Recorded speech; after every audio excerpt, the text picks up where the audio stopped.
Hello and welcome to another Game Nexus 3D printing video.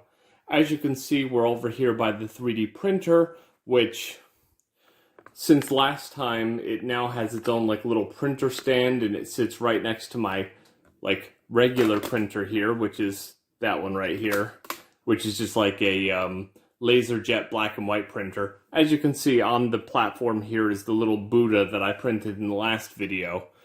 It's been about a month and a half, give or take, since I made that video.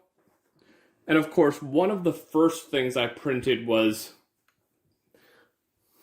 the 3D Benchy, which this is a little boat that people swear by when it comes to 3D printing. I don't know if you can see the detail, but my settings were dialed in pretty decently, so the text on the bottom is okay. Another thing I want to make mention of that I will link in this description is what's called a first layers test.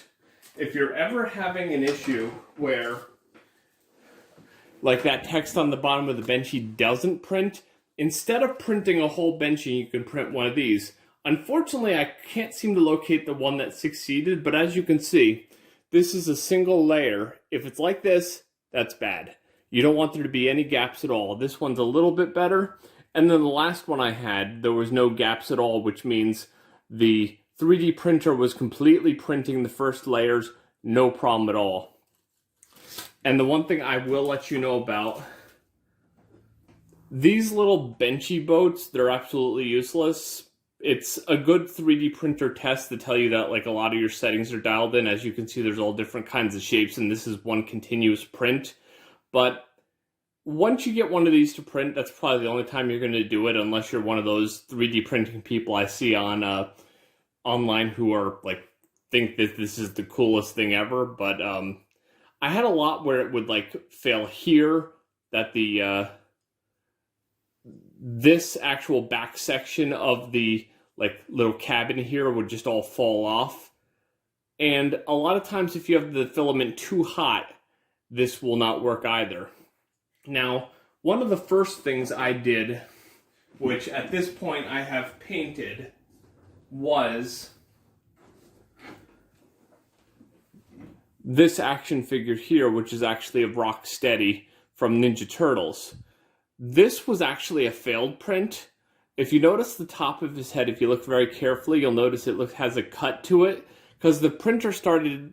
It's a thing that 3D printer people will know called making spaghetti, where it will just start extruding filament and it doesn't connect to anything and it just looks like spaghetti. But what I did was I actually cut off the top of the character's head and just printed that, and I was able to glue it together, and it's almost seamless. And this is the fully painted version. I think I did a halfway decent job. I'm no amazing artist or anything, but this was one of the first figures I printed. The only thing I don't like about these is these are pre-jointed. This prints off of the printer like this, but the only problem is the joints are so loose that he can't hold his hand up. It just falls down. After I made this one, I then went ahead and made this Michelangelo figure from Ninja Turtles, and it's got the same really loose joints. I've painted it, and I've clear coated it, which I'll show you what I use for that. This is my first thing, which I think this is nearly empty. This is a Krylon Color Max Clear. I've since gotten a couple of Krylon Fusion clear, crystal clear protectant stuff. Because what I use to paint the figures I've made so far are just plain old acrylic paints. The good thing about these is they're water soluble. They'll come off your hands. You get them all over your hands. You don't basically have multicolored hands for 3 weeks. But enough of that. These will just come out plain. I think this was printed in gray PLA, so it was Rocksteady. Some of my other figures I've done were printed in white PLA, but they just come out completely one color, and then you have to paint them. Another figure that I'll just flip the camera over here that I did really quick, but unfortunately I don't like how the paint looks on him, is the 220% scale one, which is actually over here. This one is about, it's about like two and fifth times as large. It's a big figure, but of course it has the same problem, the arms that just move so easily, and they don't have any, they won't stay. Now, another thing that I printed, I'll show it on the screen right now. This was one of the first like major 3D prints that I did even before those figures, was the pinecone lamp. I'm showing you a picture of it on the screen right now. And it was printed in 3 pieces that kind of nest in each other. And one thing I want to show you really quick is this here is the original pinecone lamp that I tried to print. This failed. It was a setting that I had messed up that I had to fix, and that's one thing I will say right now about 3D printing. It's not like printing from a normal paper printer. You don't just push a button and your output is the same every time. 3D printing has a lot of settings, because you got to realize with 3D printing you have geometry. You have your x-axis, your y-axis, and your z-axis. And if those aren't calibrated just right on the printer itself, you're not going to get a valid model. And what happens with that, like, first layers test I told you about, the problem with that is if your 3D printer's like Z offset is not set quite right, it will basically be pressing the filament against the print bed too hard, and you'll get what's called, I think they call it elephant foot, which means you'll see like there's some squished filament on the bottom. And in the case of the Benchy with the little writing on the bottom, this one is okay, but it can be a little bit more defined. You probably can't even see that on camera, but it just basically says on here, CT3D.XYZ. But I've seen on other Benchies it's actually more defined, so like mine didn't do the best of jobs. But another item, which I was going to do this as an insert shot, but I'm just going to take the camera off the tripod, which I'll make quick mention of. The tripod actually uses a 3D printed part, which is actually right here. This is a 3D printed part, since the previous one I used was from an old selfie stick, but it was made of really cheap plastic, and it broke very easily. This is just kind of like a clamp that holds the phone. And yeah, I just 3D printed this, and I legitimately stole the nut from the old broken one and just used it here. But just gonna give you a quick look over here. But this is one of the items that I printed. This is Voltus V. It's actually a really big figure. But the way that this was printed is you'll see every color was a different color filament. The only ones I didn't really have was yellow. So I ended up having to print them white and paint them yellow. So that was my first painting before I did like the full figures. But yeah, it was a crazy assembly for this one. And I'll throw a picture on the screen right now that shows like before all the parts were assembled, and it legitimately looks like a puzzle and a mess. But another thing I wanted to show you here was the, as I call it, version 2 pinecone lamp. This one is like much larger. I believe this was like 140% scale, so a little bit less than half as big, but it holds a full light bulb, so it just makes it a lot easier for finding a light fixture that fits in there.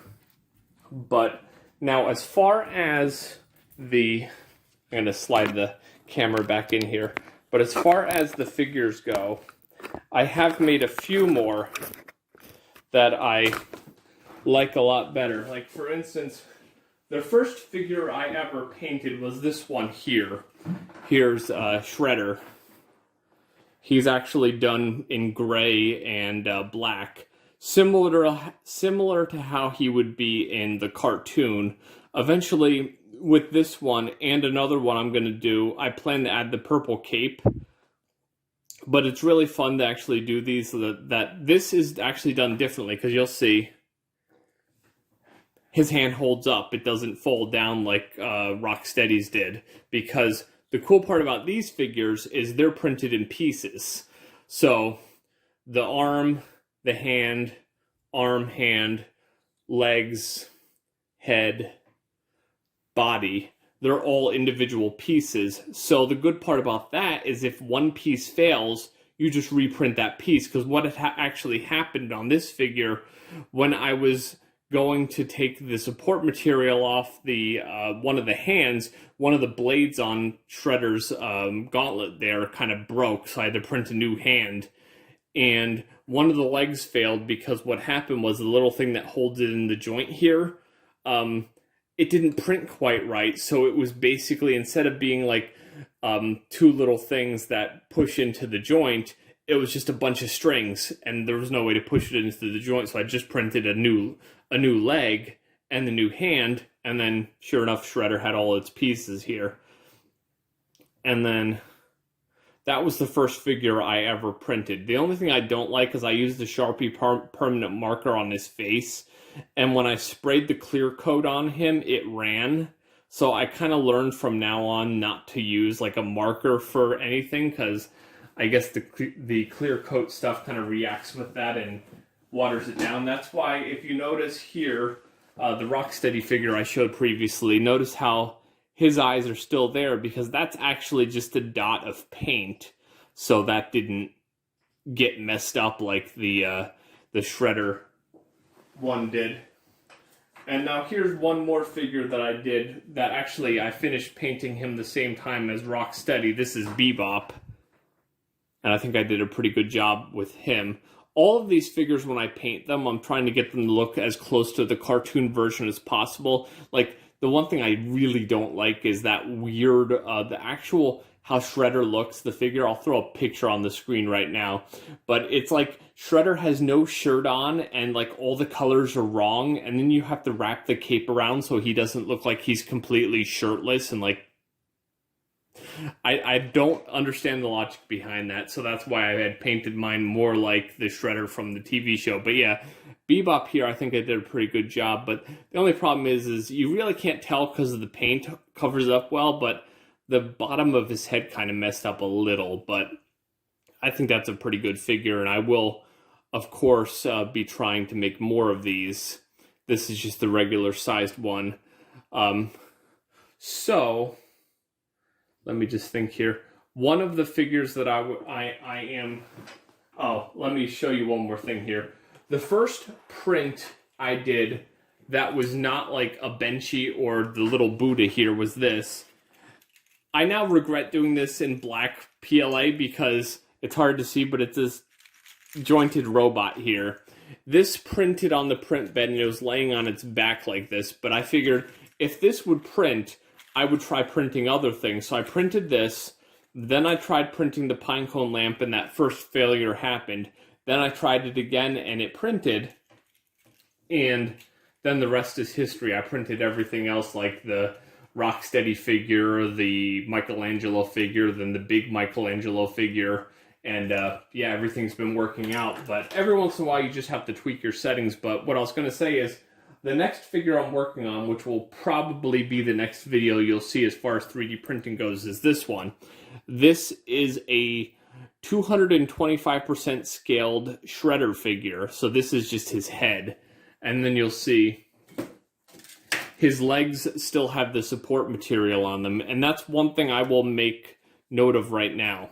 The way that a 3D printer works is, if you don't know, it basically extrudes plastic out of here and builds layer to layer to layer. So if you're 3D printing, you cannot print anything in midair. So in the case of these legs, like you can see, these are the same legs as the small figure had. It had to print all the support material, and then it printed the legs on top.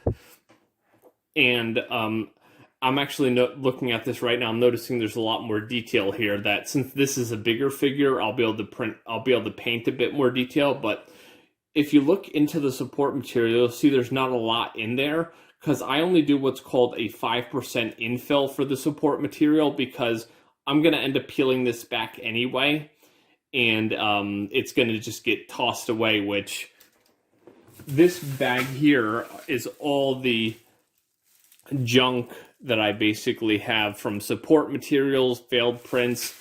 It's a decently heavy bag, but I don't know if I mentioned it before.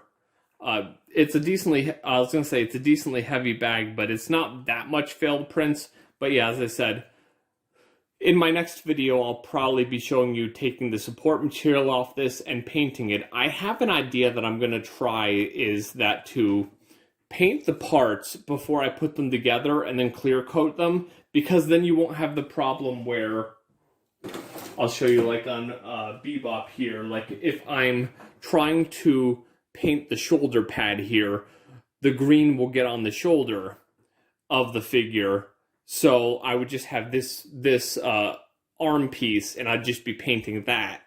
And therefore I can paint it a lot more carefully and not worry of one color going into another. But yeah, that will be one of my next prints. And as you can see, here's the hands. All, of course, printed on the Elegoo Neptune 3, which at the making of this video, which is September 25th, 2022, I believe it is still in pre-order. But, like, for instance, here's my first complete Rocksteady figure that did not fail, but unfortunately, his arm came off because the one thing I'll say is when you print any of these figures, you always want to get a decently thick plastic. I only printed 2 exterior shells on this, which ended up making it a little bit more brittle and a little bit easier to break. I have an idea to fix this, which I might show in a later video, but yeah, for now he's kind of armless, and I'll have to see about fixing him. But one thing I will make mention of that kind of gets annoying with the 3D printer is that the 3D printer's nozzle here can get clogged. And Elegoo gave you this little tool here, which is basically like a very thin piece of metal to shove up into the nozzle to get any material out. And that works all right, but yeah, it doesn't work so well. But one more thing I'm going to tell you is I did print this here. This is a 3D printed tool holder that's kind of holding a bunch of the tools there. But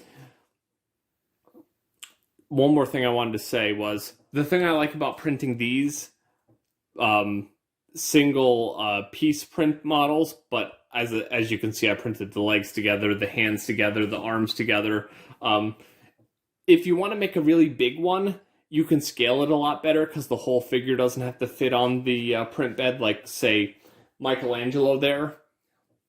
So you can make like maybe a 500% size figure because the head will fit on the print plate, and you don't have to worry about the whole figure standing all the way to the top where the Elegoo logo is. But that's basically a general gist of all the 3D printing I have done since August 10th, which was when the initial, here's my 3D printer, and I have, I'm trying to 3D print here. Oh, one more thing I wanted to make mention of was another item I had 3D printed was a blue phone holder with the blue PLA, because when I got the printer, I got a PLA bundle of white, black, which is currently loaded in the printer because I was printing big shredder's belt here, and a couple of other things, gray, blue, and red. But you'll see it on your screen right now with my phone, which is actually filming this video right now, sitting in it. But I printed that, was one of a fairly early print, and it actually went quite well. But the funny part is, if you see the slanted parts on the side of that, I kept them being afraid that it was not going to meet, and then they were going to just be two sides and they weren't going to connect. But luckily enough, it worked quite well. But one thing I will make mention of at the end here is that the big thing when it comes to 3D printing is quality versus speed. A lot of times when you 3D print, you're going to have to do a slower 3D print for a higher quality print. Because if you print too fast, the print quality won't be as good. Because if you're trying to extrude plastic at a high speed and you really want it to look nice, it's not going to. You're going to see a lot of layer lines, which are the lines where the two layers meet, and it's just going to end up looking bad. Like, for instance, with the big shredder here, your layer height is a big setting when it comes to 3D printing. So I did a 0.16 layer height on this. It took longer to print, but it just came out as clean as the small figure, even in this humongous big size. But as I said, you'll see that in the next video. But yeah, 3D printing is a very fun thing. And the only thing to keep in mind is if you do decide to do this crazy 3D printing like I have, it takes a bit to kind of get it down. It's not a turn the printer on and print everything and you'll have action figures tomorrow. You're going to have to have failed prints. You're going to have to figure things out as you go. But yeah, my big takeaway from my experience as far as the action figures goes, the ones in pieces are nice. They're easy to print. They're easy to put together, and they're much easier to paint. Whereas the ones that are pre-jointed, they're kind of nice for people who don't want to be putting stuff together, but with the waste from the actual thing that holds up the arms and the middle section, it's better just to do these, and then you could reprint the arm, a head, torso if you need to. But yeah, 3D printing is something that's very fun. I will have more tips and information in a later video. This video's already gone on for over 20 minutes now, but yeah, when I get more developments in my 3D printing, I will update you and I will show you new 3D prints. And as I said, my next video, I plan to remove the support material from Big Shredder here and start the painting. I might even have that as one whole video, from parts in their supports to finished figure, but we'll see how that goes. But yeah, this has been another Game Nexus 3D printing video, and I shall see you later. Bye.